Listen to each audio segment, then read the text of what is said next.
नमस्कार, मैं आपके साथ अस्मिता दुबे और आप देख रहे हैं साधना प्लस न्यूज। बुलेटिन में दिखाएंगे बिहार झारखंड की तमाम खबरें, लेकिन उससे पहले एक नजर सुर्खियों पर। डॉक्टर एसएन पाठक पहुंचे वृद्धाश्रम, सामाजिक दायित्व समेत कई मुद्दों को पर की उनसे बातचीत। कहा समाज के प्रति भी है हाईकोर्ट की जिम्मेदारी। दरभंगा के तीसरे चरण की मतदान प्रक्रिया जारी, मतदाताओं में दिखा खासा उत्साह। महिला मतदाता बढ़ चढ़कर कर रही हैं मतदान। सरायकेला में गृह रक्षक वाहिनी बहाली को लेकर किया गया प्रदर्शन। बहाली प्रक्रिया पूरी होने के बाद भी अभ्यर्थियों हैं खाली हाथ। अभ्यर्थियों ने सौंपा उपायुक्त को मांग पत्र। पुलिस को मिली बड़ी सफलता, 5 नशा तस्करों को किया गया गिरफ्तार। पुलिस ने अफीम, नगद सहित ब्राउन शुगर किया बरामद। दरभंगा में एसएसपी के काफिले पर हुआ पथराव, गाड़ी का टूटा शीशा। स्थानीय लोग गिरफ्तारी का कर रहे हैं विरोध।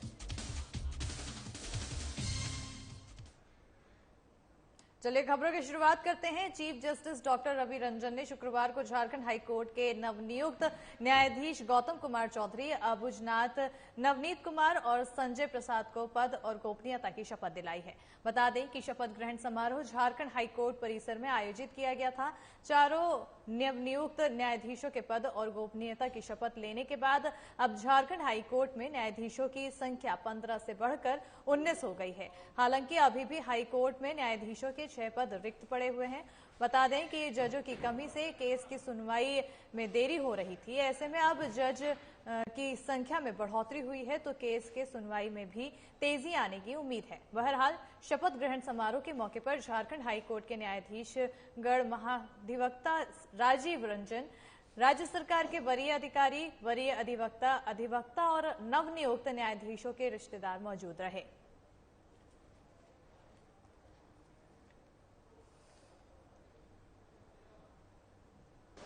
मैं गौतम कुमार चौधरी, जो झारखंड उच्च न्यायालय रांची का न्यायाधीश नियुक्त हुआ हूं, ईश्वर की शपथ लेता हूं कि मैं विधि द्वारा स्थापित भारत के संविधान के प्रति सच्ची श्रद्धा और निष्ठा रखूंगा।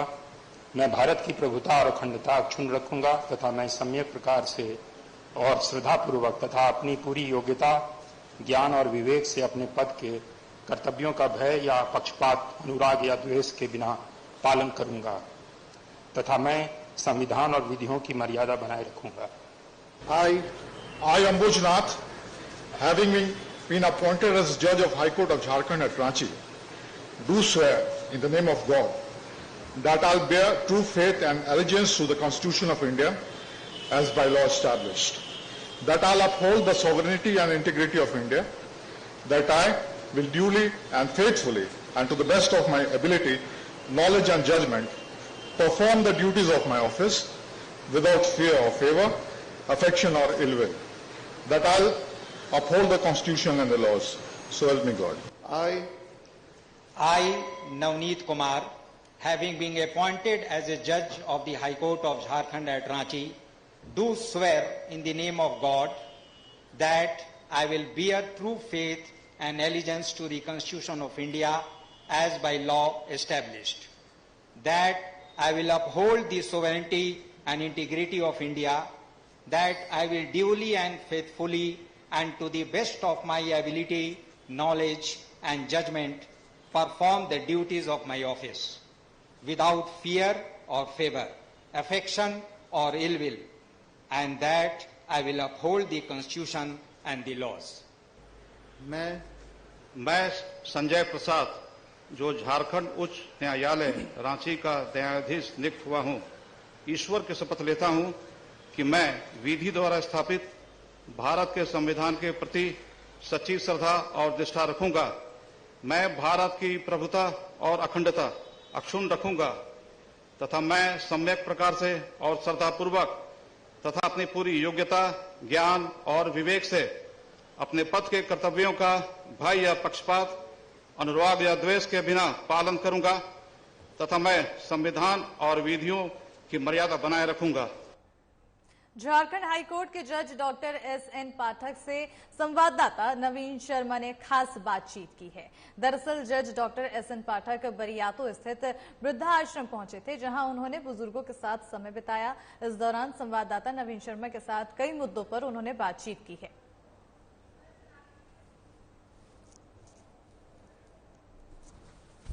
झारखंड हाई कोर्ट के न्यायाधीश डॉक्टर एस.एन. पाठक इस वक्त हमारे साथ मौजूद हैं बातचीत करने के लिए।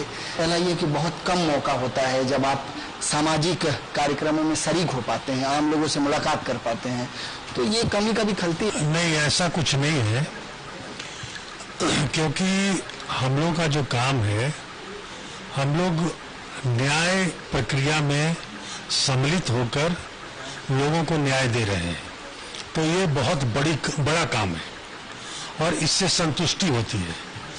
न्यायाधीश कोई जॉब नहीं होता है, हम लोग we are on a mission, judicial mission. तो ईश्वर के बाद, ईश्वर के समकक्ष खड़े होकर और ये कहना कि जिस तरह से भगवान सबको न्याय देता है, तो सबों की आंख लगी रहती है न्यायालय पर, और उच्च न्यायालय के न्यायाधीश होने के नाते मुझे संतुष्टि मिलती है कि हमारे हाथों से लोगों को न्याय मिलता है। आज जो आश्रम आप पहुंचे थे, इसके पहले भी कई दफा आप आए हैं, जैसा कि जिक्र हुआ, तो कितना ज्यादा इन सब से आप खुद को जुड़ा हुआ पाते हैं? देखिए, एक प्रेरणा की बात होती है। हम लोगों ने सीखा है सेवा ही परमो धर्म, और उसके तहत ये बुजुर्गों का आश्रम है, वृद्धाश्रम है। हमारी पत्नी आज शरीक नहीं हुई है, लेकिन पिछले बार प्रेरणा वही थी। उन्होंने मुझे कहा कि किसी वृद्धा आश्रम में चला जाए और वहाँ के लोगों को जो ज़रूरतें हैं उसको पूरा करने का प्रयास किया जाए। तो उसी तहत हम लोगों ने पता किया, तो यहाँ पर आए और हमें बहुत खुशी हुई कि हम इन लोगों के कुछ काम आए। जो आपने कहा कि आम लोगों से नहीं मिलना, तो मेरे लिए आम लोग नहीं है, ये खास लोग हैं, और इन खास लोगों से मिलकर हमें बहुत खुशी हुई। और ये हमारे सहानुभूति के पात्र नहीं है, इन्हें इतना अच्छा लगा, इनकी आंखों में मैंने देखा एक सपना कि कोई इनके लिए आया। यहाँ पर आए हैं, हमारे मेंबर सेक्रेटरी हैं, तो हर पहलू पर हमारा स्कीम है और उसको हम लोग कार्यान्वित कर रहे हैं। तो सबका उद्देश्य यही है कि सेवा ही परमो धर्म। अच्छा सर, यहाँ तो चलिए कुछ बुजुर्ग हैं जिनको मौका मिल गया, जो लोग यहाँ रह रहे हैं, लेकिन देश में बहुत सारे ऐसे बुजुर्ग हैं जिनको ना तो आश्रम नसीब होता है और ना ही व्यवस्था की तरफ से जो सिस्टम है उसके तहत कोई लाभ मिल पाता है। देखिए, कहा जाता है ना कि तबीयत से एक पत्थर तो उछालो यारो, आसमान में सुराग हो सकते। एक पहल है ना, तो इस तरह के बहुत सारे ऑर्गेनाइजेशन हैं, तो सारे ऑर्गेनाइजेशन से हम लोग तो जुड़ तो नहीं सकते हैं, लेकिन जैसे मीडिया वालों लोग का बहुत बड़ा रोल होता है, जैसे आप इसे उजागर करेंगे, आप इसके सामने लाएंगे, तो लोग प्रेरित होंगे। समझना है कि बुजुर्ग जो हैं, हमारे माता पिता जो हैं, जो भगवान स्वरूप हैं, उनकी सेवा अंतिम सांस तक करनी है। तो यही मैसेज मैं देना चाहता हूं कि जो लोग अपने माता पिता को घर से निकाल देते हैं, तिरस्कारित करते हैं, तो ये गलत बात है, और ये हमारा समाज हमें यह नहीं सिखाता, हमारा धर्म यह नहीं सिखाता। तो समाज में जो गलत बातें फैल रही है, ये कुरीति है समाज की। तो सामाजिक कुरीतियों को दूर करने का प्रयास शुरू से हो रहा है और हम लोग भी उसमें आगे बढ़ रहे हैं। निश्चित तौर पे आप हाईकोर्ट के जज हैं और हाईकोर्ट अपनी भूमिका, सामाजिक भूमिका अक्सर निभाता रहा है। इससे इतर एक सवाल है कि हाल के समय में देखा गया है कि हाईकोर्ट की तरफ से कई ऐसे सामाजिक फैसले स्वतः संज्ञान लिए गए, जो काम सरकार को करना चाहिए था वो काम अब न्यायालय की तरफ से किया जाए। इस पर कुछ कहना चाहेंगे? देखिए, न्यायालय हर चीज में, न्यायालय का काम है, ठीक है, जस्टिस प्रदान करना, न्याय प्रदान करना, लेकिन वो भी अगर हम देखते हैं कि सरकार जो है काम सही ढंग से, सही दिशा में नहीं कर रही है, तो हम न्यायाधीश होने के नाते अपनी आंख बंद नहीं कर सकते हैं। हमारी नजरें, जो आप बॉर्डर पर देखते होंगे, अगर आप कभी विजिट किए होंगे, तो लिखा रहता है पैनी निगाहें, तो हमारी निगाहें भी उसी तरह हर तरफ दौड़ती रहती है, और हम सरकार पर भी अंकुश लगाते हैं कि आप सर्वोपरि नहीं हो, आपके ऊपर भी कोई है। हमारे यहाँ न्यायालय को सर्वोपरि माना गया है। तो न्यायालय का काम केवल कोर्ट तक सीमित नहीं है, उसके बाहर भी हम आ सकते हैं और बाहर मार्गदर्शन दे सकते हैं और सही दिशा में कार्य करने के लिए प्रेरित करेंगे और उन्हें बाध्य भी करेंगे। तो हमारे साथ हाईकोर्ट के न्यायाधीश डॉक्टर एस.एन. पाठक मौजूद थे। निश्चित तौर पे सामाजिक दायित्व तो है कि हम अपने समाज में जो हमारे वृद्ध हैं उनके प्रति सम्मान, उनके प्रति जिम्मेदारी को निभाएं। इसके साथ ही चूंकि हाईकोर्ट का भी समाज के प्रति जो जिम्मेदारी है वो कैसे निभा रहा है, ये तमाम चीजों पर उन्होंने हमसे बातचीत की। कैमरा पर्सन कुणाल के साथ नवी शर्मा, साधना न्यूज, रांची। और बिहार के दरभंगा के बहेड़ी प्रखंड में तीसरे चरण में मतदान प्रक्रिया सुबह से ही शुरू हो गई है। वहीं गांव की नई सरकार को चुनने के लिए सभी उम्र के मतदाताओं में खासा उत्साह देखने को मिल रहा है। खासकर महिला मतदाता बढ़ चढ़कर मतदान कर रही हैं। गौरतलब है कि बहेड़ी प्रखंड के 25 पंचायतों में मुखिया के 25 पदों के लिए कुल 262 प्रत्याशी, पंचायत समिति के 33 पदों के लिए 237, सरपंच के लिए 25 पदों के लिए 137 और आपको बता दें कि 1440 के साथ पंच के कुल 1454 पदों को लेकर कुल 2684 प्रत्याशियों का भाग्य का फैसला 1,98,961 मतदाता करेंगे।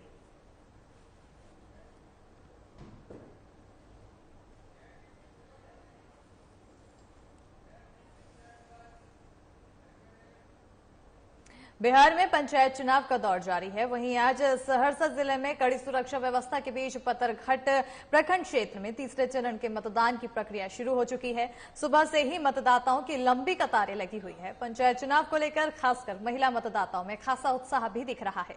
आपको बता दें कि जिले के पतरघट प्रखंड के कुल 11 पंचायतों में 175 बूथों पर मतदान हो रहा है, जिसमें 1332 प्रत्याशी चुनावी मैदान में हैं। हमारे संवाददाता अमन कुमार ने मध्य विद्यालय परघट आदर्श मतदान केंद्र के बूथ संख्या 32 का जायजा लिया है।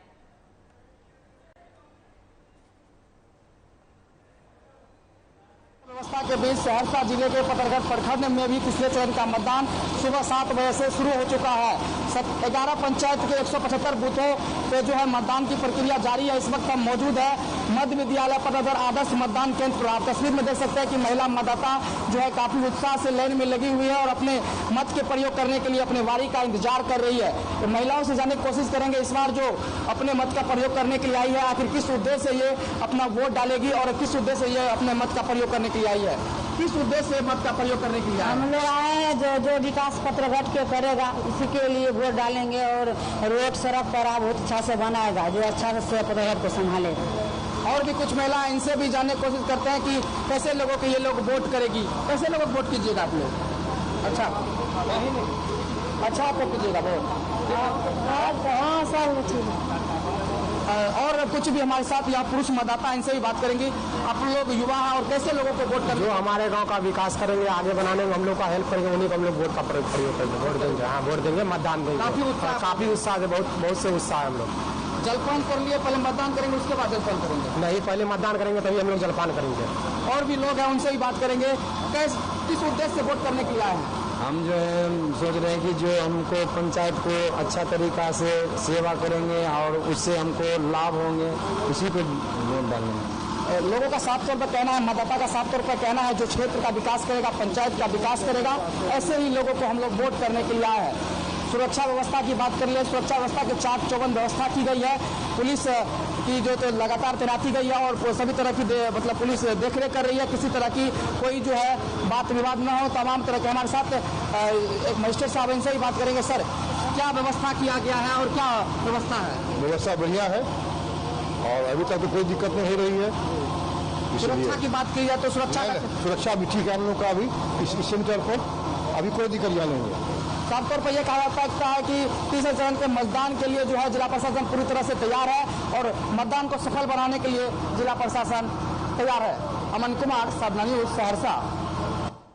वहीं मधेपुरा के 2 प्रखंड गमरिया और घेलाड़ में तीसरे चरण के पंचायत चुनाव के लिए आज वोट डाले जा रहे हैं। इसमें गमरिया प्रखंड के 8 पंचायतों में 223 पदों के लिए कुल 56,475 मतदाता 102 मतदान केंद्रों पर अपने मताधिकार का प्रयोग कर रहे हैं। बता दें कि कुल 11 पदों पर निर्विरोध निर्वाचन हुआ है और जबकि घेलाड़ प्रखंड के 9 पंचायतों में 255 पदों के लिए करीब 63,000 से ज्यादा मतदाता 115 बूथों पर अपना मतदान कर रहे हैं।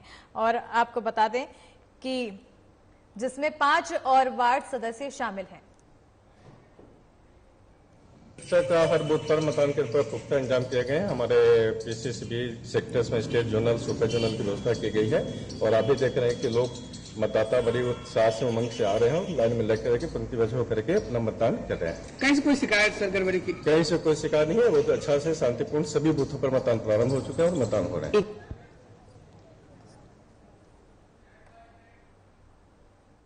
और अब खबर रांची से है, जहां पर स्वामी स्टेन की मौत के मामले का खबर है और इसको लेकर अब प्रदर्शन किया जा रहा है। लगातार इस मौत के मामले में सवाल उठ रहे थे, तमाम तरह के बातें कही जा रही थी, लेकिन अब फादर स्टेन स्वामी की मौत जवाबदेही को लेकर राजभवन के समक्ष कई सामाजिक संगठन, वामदल के संगठन संयुक्त रूप से महाधरना का कार्यक्रम आयोजित किए हैं।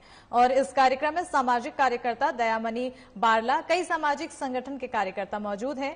कार्यक्रम के बाद सामाजिक कार्यकर्ता दयामणि बारला ने कहा है कि फादर स्टेन स्वामी मौत की न्यायिक जांच केंद्र सरकार करवाए और जेल में कई निर्दोष लोग बंद हैं, उन्हें जल्द से जल्द रिहा करें। उन्होंने यूएपीए कानून रद्द करने के साथ किसानों का काला कानून को भी रद्द करने की मांग केंद्र सरकार से की है। आज फादर स्टेन शहीद फादर स्टेन न्याय मोर्चा की तरफ से हम लोग धरना में बैठे हुए हैं। आज 8 अक्टूबर है और 8 अक्टूबर 2020 को फादर स्टेन की केंद्र सरकार के इशारे पर एनआईए ने गिरफ्तार किया था। सब कोई जानते हैं कि फादर स्टेन निर्दोष थे, उनकी संस्थागत हत्या हुई है, तो उनके जो हत्यारे हैं, जो भी साजिश करता है, उनको सजा मिले, ये हम लोग मांग करते हैं।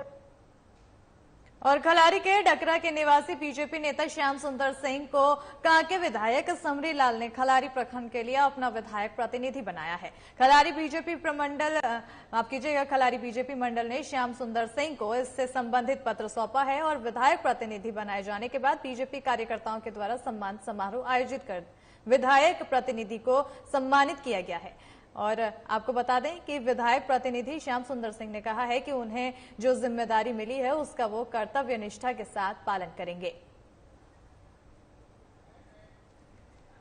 रात्रि का दिन है, मैं ईमानदारी पूर्वक हमारी महिला, हमारे बच्चे, हमारे नवयुवक जितने भी हैं 1 से 7 प्रखंड के सचिव जी जो बोले उसमें मैं घूम घूम के हम अपना सातों मोर्चा के लेकर और कहाँ क्या नहीं है, क्या है, हम कोशिश करेंगे। हमारे किसान मोर्चा के हैं अति विकास दुबे जी, हम सभी मोर्चा के साथ में लेकर चलेंगे।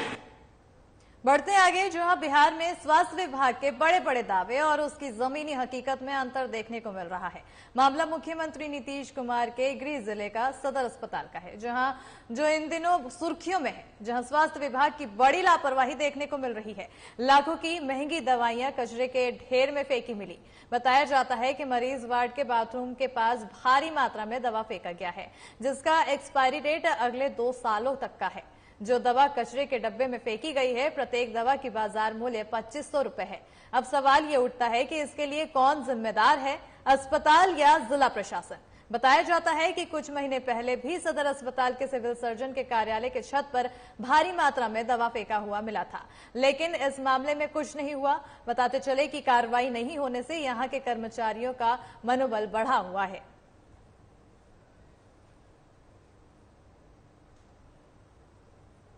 रुपया नगद जमा दिए हैं और 495 रुपया बाकी टाक दिया है या पुर्जा दिया है।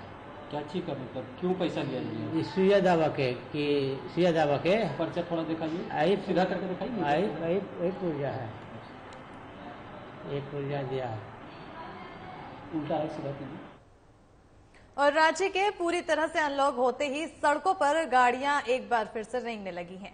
लोगों को घंटों जाम से जूझना पड़ रहा है और अब त्योहारों को लेकर सड़कों पर जाम की स्थिति और ज्यादा बढ़ गई है। इससे लोगों को निजात दिलाने के लिए रांची की ट्रैफिक व्यवस्था में नया बदलाव किया गया है।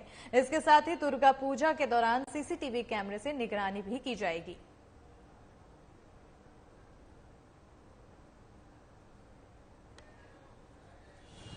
शहर में जितने जगह पुलिस का और स्मार्ट सिटी का सीसीटीवी कनेक्टेड है, हम लोग इससे कंटिन्यूस मॉनिटरिंग कर रहे हैं। और जहां भी हम लोगों को प्रॉब्लम लगता है, जैसे शाम के टाइम पे जहां ट्रैफिक का भीड़ ज्यादा लगता है, जाम लगता है, तुरंत ही यहाँ से वायरलेस इंफॉर्मेशन चली जाता है ऑन ग्राउंड और ट्रैफिक अभियान का टीम या फिर पीसीआर को मैसेज दिया जाता है, वो लोग उसको क्लियर करते हैं। तो कंटिन्यूस मॉनिटरिंग 24 आवर्स का मॉनिटरिंग यहाँ कंट्रोल रूम से होगा। उसके अलावा कंट्रोल रूम में क्यूआरटी टीम है, अगर कहीं पे भी क्विक एक्शन का जरूरत है टाउन में।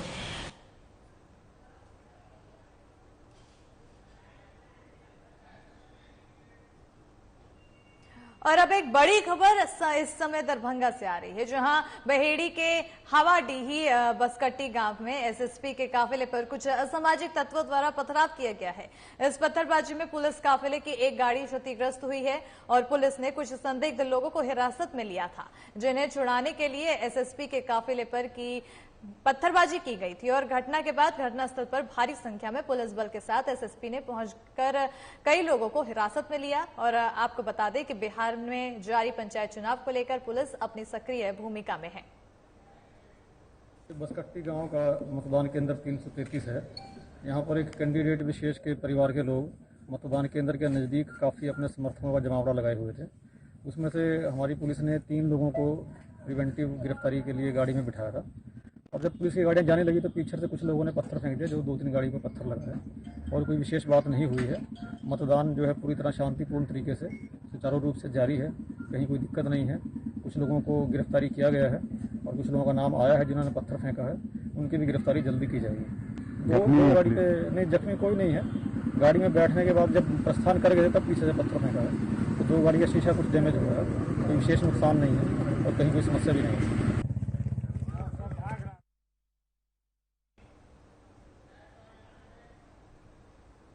वहीं शेखपुरा सदर अस्पताल में विद्युत विभाग की लापरवाही का मामला सामने आया है। पिछले 5 दिनों से अस्पताल में बिजली नहीं पहुंच पा रही है, जिसके चलते अस्पताल में जनरेटर के सहारे ही सारा काम किया जा रहा है।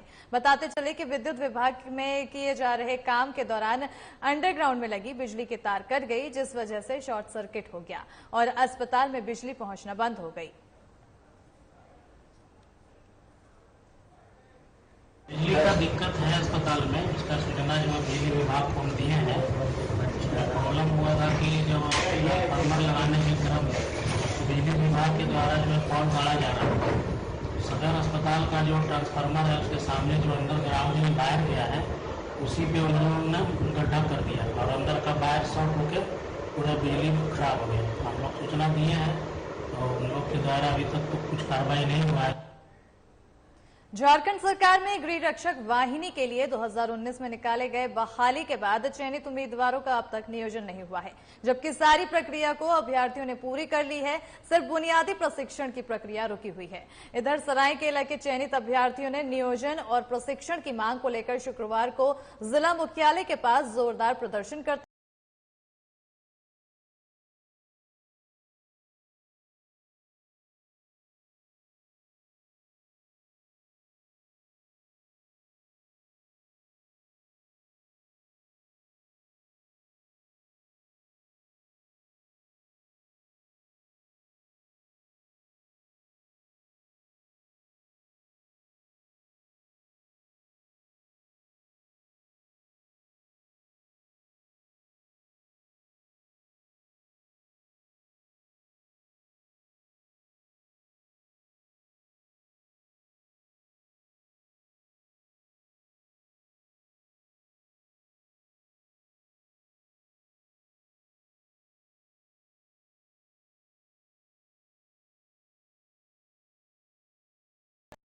इटखोरी थाना क्षेत्र के पीतिज गांव से 3 ब्राउन शुगर तस्कर को खरीदे बिक्री करते हुए गिरफ्तार किया है और उसके बाद गिरफ्तार तस्करों की निशानदेही पर मयूरहंड थाना क्षेत्र के ढोही गांव से एक व्यक्ति को 2 किलो गीला अफीम के साथ गिरफ्तार किया गया, जिसके बाद छापेमारी दल ने इस व्यक्ति के निशानदेही पर गिद्दौर थाना क्षेत्र के महुआदा गांव से एक और व्यक्ति को गिरफ्तार किया। पुलिस ने इनके पास से 7,57,000 रुपए नगद भी बरामद किए हैं। में अफीम की खेती करते हैं जहां पे कि पुलिस की पहुंच सामान्य तौर पर नहीं रहती है, बट हम लोग इस बार ड्रोन से भी निगरानी रख रहे हैं और बहुत ही वाइड अवेयरनेस कैंपेन चला रहे हैं सभी थानों में हम लोगों ने जैसे जितने भी लोग पब्लिक रिप्रेजेंटेटिव्स हैं सबके साथ मीटिंग भी की है, सभी को नोटिस भी तामीला कराया गया है और हमारा पूरा फोकस है इस बात पे कि लोग अफीम की खेती ही न करें इस बार, ताकि हम लोग इस अभिशाप से इस जिले को मुक्ति दिला सकें। और धनबाद के इलाके में गुरुवार रात उस वक्त भगदड़ मच गई जब गोलगप्पा बेच रहे दुकानदार और गोलगप्पा खा रहे मां बेटी के ऊपर बिजली का तार गिर पड़ा। 11,000 वोल्ट का ये जर्जर तार गिर जाने से 3 लोग गंभीर रूप से घायल हो गए। वहीं घटना के बाद स्थानीय दुकानदारों की मदद से घायलों को निजी अस्पताल में भर्ती कराया गया। हादसे में घायल हुई छोटी बच्ची की स्थिति चिंताजनक बताई जा रही है, जिसे धनबाद SNMMCH अस्पताल भेजा गया है। वहीं बैंक मोड़ के उर्मिला टावर के पास घटी घटना से व्यवसायियों में बिजली विभाग के खिलाफ आक्रोश है। लापरवाही के कारण यहाँ बहुत ही गंभीर घटना हो गई है। उनके जो जर्जर तार थे तो वो तार चालू हालत में गिर गए एक बच्ची के ऊपर और एक उसकी मां के ऊपर में। तो वो बच्ची तो पूर्ण रूप से गंभीर है अवस्था में, अभी PMCH में भर्ती है और उसकी मां पाटलिपुत्र नर्सिंग होम में भर्ती है, वो थोड़ी ठीक है। साथ में गुपचुप वाला था, उसके ऊपर भी तार गिरा था, तो उसकी भी स्थिति अभी तो थोड़ी सामान्य है। लेकिन बिजली विभाग की बहुत ही लापरवाही है। मैं कहूंगा कि ये सड़क पे वो मौत बांट रहे हैं, उनको इस बारे में देखना चाहिए, संज्ञान लेना चाहिए। जो भी जर्जर तार है उसको अविलंब बंदी करना चाहिए। और जमशेदपुर के टाटानगर रेलवे स्टेशन से RPF द्वारा 2 नाबालिग लड़कियों को पकड़ा गया है। ये दोनों लड़कियां सरायकेला जिला के गमरिया की रहने वाली हैं और दोनों सहेलियां हैं जो फिल्मी नगरी मुंबई जाने का सपना मन के लिए अपने घर से भाग टाटानगर रेलवे स्टेशन पहुंच गई थी। लेकिन टाटानगर स्टेशन में ट्रेन का इंतजार करने के दौरान RPF के जवानों के नजर में आ गई, जिसे RPF के जवानों ने हिरासत में लेकर पूछताछ करने लगे तो उन्हें शक हुआ, जिसके बाद लड़कियों को RPF थाना लाया गया और जमशेदपुर रेल पुलिस ने दोनों नाबालिग युवतियों को रेस्क्यू कर चाइल्ड लाइन को सौंप दिया।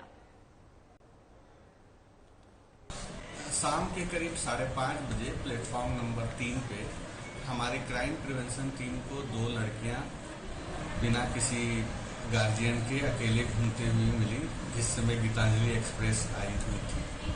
जब उनसे पूछताछ किया गया तो वो कोई संतोषजनक जवाब नहीं दे पाई और हमें ऐसा लगा कि वो जरूर घर से भाग के आई हैं या कुछ गलत बात है, तो हम उनको लेके अपने प्लेटफॉर्म नंबर 1 पे जो हमारे बूथ में है वहाँ लेके गए। और इसी के साथ बिहार झारखंड की खबरों में फिलहाल इतना ही। देखते रहिए साधना प्लस न्यूज बिहार झारखंड। नमस्कार।